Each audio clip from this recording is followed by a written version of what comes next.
여러분이 보시는 이 표는 2007년부터 2020년까지 글로벌 시가총액의 순위 변화입니다. 2010년도에는 주로 에너지 기업, 은행주들이 많았습니다. IT 기업은 불과 두 곳밖에 없었죠. 그런데 그로부터 10년이 지난 2020년에는 완전히 뒤바뀌어 버립니다. IT 관련 기업이 거의 대다수를 차지를 하고요. 과거에 시가총액 상위를 자리했던 에너지와 금융주는 한 3곳에 불과합니다. 게다가 이 아람코가 상장을 하지 않았다면 에너지 관련 기업은 완전히 자취를 감추게 되는 것이죠. 실제 S&P 500 지수 같은 경우에도요, 지난 10년간 무려 40%에 달하는 기업이 교체되었습니다. 따라서 현재 시가총액 상위에 자리하고 있는 기업이 앞으로 10년 후에도 여전히 그 시가총액 상위에 자리하고 있다라고 보장할 수 없는 현실이죠. 게다가 4차 산업혁명이 시작되면서 산업 간의 경계가 허물어지고 융복합의 시대가 다가오고 있습니다. 이에 따라서 이러한 변화는 더욱더 가속화될 것으로 기대가 되는데요. 그래서 오늘은 향후 10년 시가총액 상위에 자리할 수 있는 기업들, 그 기업들의 조건은 무엇인지, 미래 유망 커리어와 기업의 기준을 제시하고 있는 리셋하고 리드하라 라는 서적에 담긴 내용을 기준으로 알아보도록 하겠습니다. 첫 번째는요, 파트너를 잘 구축하는 기업입니다. 예전에 이 파트너십이라고 한다면 수평적인 관계보다는 수직적인 관계가 많았습니다. 대표적으로 이런 피라미드 구조를 들 수 있는데요. 1차 벤더, 2차 벤더, 3차 벤더, 이런 협력사의 관계를 뜻합니다. 가령 이 맨 위에 위치하고 있는 기업이 이익을 극대화하기 위해서는 이 기업의 1차 벤더, 즉 협력사로부터 납품 받아야 될 제품이나 부품, 이런 것들을 상당히 단가를 후려쳐서 싸게 받아야 된다는 것이죠. 그렇다면은 이 중간 단계에 있는 기업 역시 당연히 자기 하청업체를 통해서 단가를 후려쳐서 이익을 극대화한다든지 이런 방식으로 악순환이 이어질 수 있습니다. 이런 것들을 어떻게 보면 제로섬 게임이다 라고 볼 수가 있겠죠. 근데 미래 파트너십을 잘 구축하는 그런 기업 같은 경우에는요, 피라미드 구조가 아니라 수평적인 그런 관계에 있어서 서로한테 도움이 될 수 있는, 즉 플러스섬 관점에서 경영활동을 해야 됩니다. 과거에는요, 성장률이 지금보다 높았습니다. 그래서 이 피라미드 구조형에서 제로섬 게임을 해도 그 성장률을 서로 나눠 먹으면서 성장할 수 있는 기회가 있었거든요. 근데 지금은 저성장, 즉 저금리 시대죠. 물론 코로나19가 발생한 이후에 각국의 정부들이 재정 정책을 펼치면서 유동성이 넘쳐나면서 현재 시장에 인플레이션이 형성되고 있고, 이에 따라서 단기적으로 이 기저효과로 인해서 성장률은 높게 나타날 것으로 보여요. 그러나 장기적으로 봤을 때는 과거 한 10년, 20년 전보다는 확실히 성장률이 좀 둔화될 것으로 예상이 되거든요. 즉 이렇게 성장률이 낮은 상황에서 제로섬 게임을 펼친다, 파트너 관계끼리. 그렇다면은 서로 득이 될 게 없습니다. 자, 그렇기 때문에 서로 협력을 함으로 인해서 시너지를 낼 수 있는 이런 기업이 미래의 주도권을 가져갈 수 있는 겁니다. 대표적으로 이 자동차 산업을 들 수 있거든요. 맥킨지 보고서에 따르면 2016년 기준 자동차 산업의 구조를 살펴보면 차량 판매가 73%, 그리고 정비, 유지, 보수가 25%입니다. 즉 자동차 산업은요, 만들고 팔고 유지, 보수하는 그런 단순한 산업이었어요. 하지만 이게 2030년에 가서는요, 차량 판매와 정비, 유지, 보수가 60% 미만으로 낮아지게 됩니다. 그리고 그 자리를 자율주행 전기차, 공유 자동차 서비스, 이쪽 시장이 커질 것으로 예상이 돼요. 과거에는 자동차 산업이라고 한다면 자동차 제조업체, 이게 전부였다면 미래는요, IT 업체들이 이 시장으로 뛰어드는 것이고, 그 다음에 차량 공유 서비스 업체들, 이 업체들까지 자동차 산업에 진입을 하게 됩니다. 그렇기 때문에 이런 기업들과 기존의 자동차 기업이 경쟁 관계에 있다? 그렇다면 생존하기 힘듭니다. 당연히 이런 새로운 이해 관계자들과 잘 수평적인 파트너십을 구축을 해서 상생해 나가야지만 미래에도 생존할 수가 있는 것이죠. 자, 그렇기 때문에 여러분들이 정말 이 자동차 산업에 투자하신다라고 한다면 자동차 산업에 있는 기업들, 현대기아차, 해외 기업도 있고요.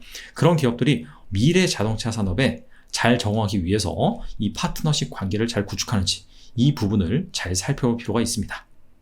그리고 두 번째, 미래의 시가총액 상위에 자리할 수 있는 기업은요, 고객 만족을 위해서 집착하는 기업이어야만 합니다. 여기서 중요한 거는 고객 만족보다 이 고객 만족을 위해서 집착해야 된다. 이 부분에 포인트가 있습니다. 예전에 기업이 경영을 잘한다 라는 포인트는 무엇이냐면 최소한의 비용을 들여서 고객이 인지하는 가치를 극대화시키는, 그것이 바로 경영을 잘한다. 그리고 주주가치에 긍정적이다. 이런 식으로 평가를 했습니다. 근데 미래에는 달라집니다. 단순히 비용을 조금 들여서 그 기업이 이윤을 많이 창출하는 것이 아니라 고객 만족을 극대화해야 돼요. 대표적인 예로 아마존을 들 수가 있습니다. 아마존이 예전에 해리포터의 불의 잔이라는 그런 서적이 나왔을 때 미국 전역에 이 해리포터 불의 잔 서적을 전부 무료 배송을 했습니다. 무료 배송을 하면은 팔면 팔수록 적자예요. 그럼에도 불구하고 그 적자를 감수를 하고 다 무료 배송을 해버린 겁니다. 아마존이 여기서 노린 것은 바로 고객 즐거움입니다. 아마존의 서비스를 통해서 고객이 즐거움을 느껴서 결과적으로 이 아마존의 플랫폼에 고객이 잔류할 수 있도록, 그 부분이 바로 아마존의 목적이었던 것이죠.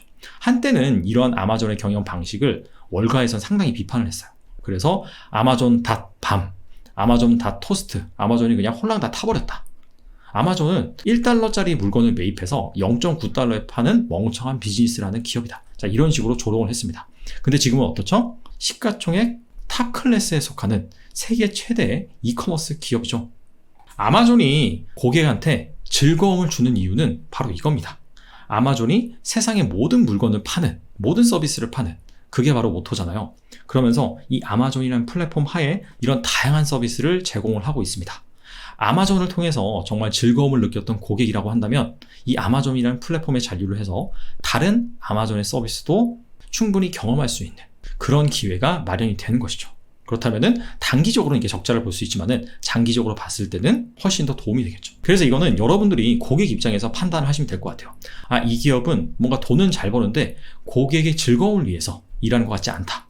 반면에 어떤 기업은 아니 이 정도로 퍼져도 되나 싶을 정도로 정말 좀 내가 미안할 정도로 고객한테 만족감을 주느냐. 내가 보는 그 기업이 후자에 속한다라고 한다면 미래에도 시가총액 상위에 자리할 수 있는 그런 경쟁력을 지녔다라고 볼 수가 있는 것이겠죠. 마지막 세 번째로는요, 유기적인 조직 문화입니다. 과거의 조직은요, 기계적 조직이라고 했어요. 이거를 다른 말로 하면은 테일러리즘이라고 했습니다. 윈즐러 테일러가 과학적 관리 기법이라는 것을 개발을 했죠.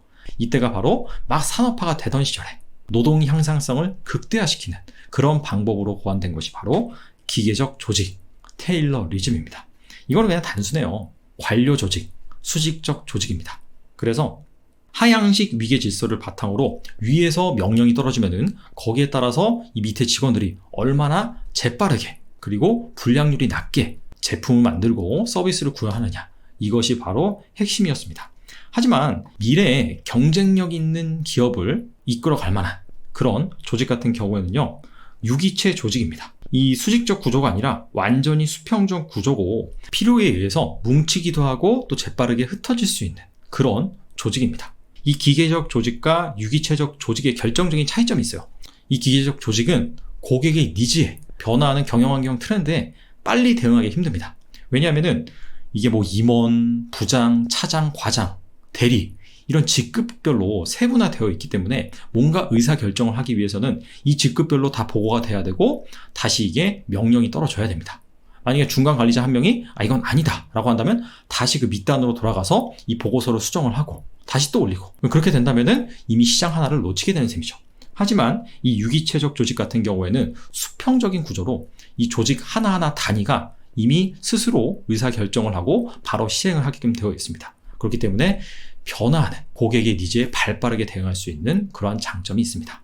그렇기 때문에 이 미래에도 살아남는 조직 같은 경우에는요, 이런 식으로 유기체적 조직을 구성을 해서 고객의 니즈에 발빠르게 대응하는 그런 기업일 가능성이 높다라고 볼 수가 있고요. 실제로 이런 조직이 잘 갖춰져 있는지 검증을 하는 방법에 있어서는 코로나19와 같은 그런 엄청난 시장에 충격을 줄 수 있는 이벤트, 이런 이벤트가 발생을 했을 때 정말 빠르게 잘 대응을 해서 성과를 유지를 하는지, 아니면은 이런 변화에 잘 대응하지 못하고 점유율이 꺾인다든지, 이런 부분들을 여러분들이 잘 체크를 하시면 어느 정도 검증을 할 수 있을 거라고 생각을 합니다.